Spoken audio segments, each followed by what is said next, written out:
জলপাইগুড়ি জেলা পুলিশের নির্দেশে ময়নাগুড়ি থানার পক্ষ থেকে সোমবারেও পথ দুর্ঘটনা এড়াতে বিভিন্ন কর্মসূচি নেওয়া হলো। এদিন ময়নাগুড়ি থানা ও ময়নাগুড়ি হাইওয়ের যৌথ উদ্যোগে ময়নাগুড়ি আসাম মোড় এলাকায় স্প্রিং পোস্ট বসানো হয়।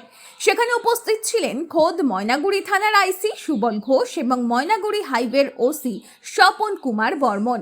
ময়নাগুড়ি থানার আইসি সুবল ঘোষ জানান, ময়নাগুড়ি জলপাইগুড়ি 27 নম্বর জাতীয় সড়কের আসাম মোড় একটি দুর্ঘটনা প্রবণ এলাকা। কিছুদিন আগেও সেখানে একটি দুর্ঘটনা ঘটে। বিভিন্ন রাস্তার সংযোগস্থল এটি, তাই ভবিষ্যতে যাতে সেখানে আর কোনো রকম দুর্ঘটনা না ঘটে তার জন্য এদিন স্প্রিং পোস্ট বসানোর পাশাপাশি বিভিন্ন ব্যবস্থা গ্রহণ করা হয়। এছাড়াও তিনি জানান, ময়নাগুড়ি শহর এবং গ্রামের দুর্ঘটনা প্রবণ এলাকাগুলি চিহ্নিতকরণ করে সেই সব জায়গায় স্পিড ব্রেকার এবং বাতিস্তম্ভ বসানো হচ্ছে। পথ দুর্ঘটনা এড়ানোই এর মূল উদ্দেশ্য বলে জানান তিনি। স্যার, বললাম যে আজকে কি কর্মসূচি করলেন থানার পক্ষ থেকে? স্যার, আপনারা দেখছেন কন্টিনিউ আমাদের চলছেই অ্যাক্সিডেন্ট প্রোন এরিয়াগুলো এবং যে সমস্ত জায়গায় একটু বিজি জায়গা আছে এবং যে সমস্ত জায়গায় লাইটের অভাব আছে সেই সমস্ত জায়গাগুলো আমরা কন্টিনিউ চেষ্টা করছি ট্রাফিকের তরফ থেকে যে সেই সমস্ত জায়গায় যেন অ্যাক্সিডেন্ট না হয় তার জন্য বিভিন্ন জায়গায় স্পিড ব্রেকার লাইট লাগানো। এবং আজকে আপনারা দেখছেন আমরা আসাম মোড়ে কিছুদিন আগেও একটা অ্যাক্সিডেন্ট হয়েছিল, আমরা এখানে ব্যারিয়েল দিয়ে করছিলাম গাড়িগুলো ডিভাইড করার জন্য। একটা দেখছেন এদিক দিয়ে দাড়ি ভিজের রাস্তা ধরে ওটা সোজা চলে যাচ্ছিল হচ্ছে ক্রান্তির দিকে, আর একটা আমাদের ময়নাগুড়ি শহরের ভেতরে ঢুকছে, একটা সোজা বেরিয়ে যাচ্ছে। আমরা এখানে কিছু স্প্রিং পোস্টও লাগাচ্ছি।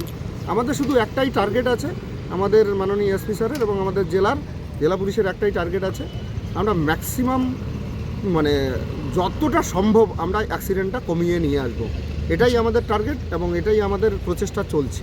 তাই সেই উপলক্ষেই আমাদের এই স্প্রিং পোস্ট এবং বিভিন্ন জায়গায় যে স্পিড ব্রেকারগুলো আছে সেগুলো আমরা লাগিয়ে যাচ্ছি। আচ্ছা, আগামী দিনেও কি স্যার লাগাবেন এরকম? হ্যাঁ, এটা আমাদের কন্টিনিউ চলবে, এটা আমাদের কন্টিনিউ চলবে।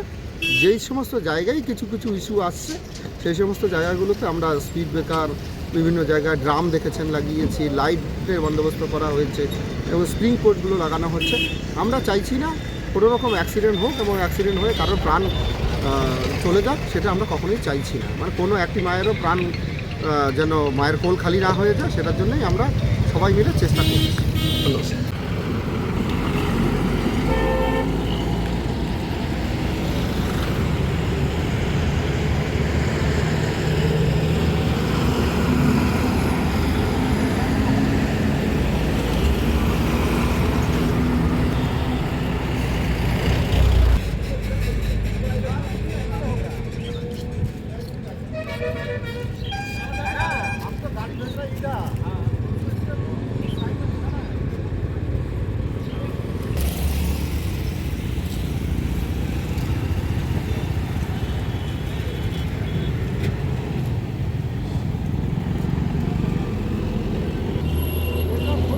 এবার এসে এরকম চার করে